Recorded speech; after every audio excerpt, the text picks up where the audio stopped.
चित्रगुप्त, चित्रगुप्त। हाँ आवा तो प्रभु। तुमन कोण हरवया? यहाँ का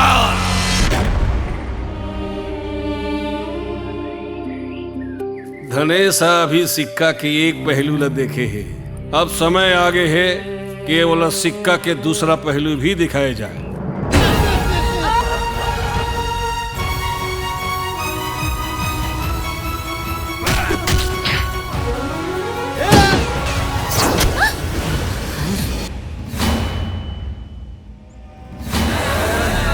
आज हम लोग पहुंचे हैं ग्राम धनेली, जहां धनेश साहू का घर है। धनेश साहू के घर में भीड़ देख सकते हैं, कितना भीड़ लगा हुआ है।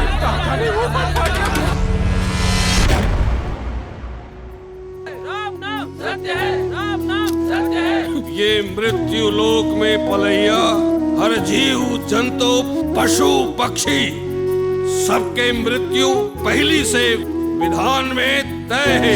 लिखे कर्म के गति पढ़े नहीं जाए, लिखे कर्म के गति पढ़े नहीं जाए।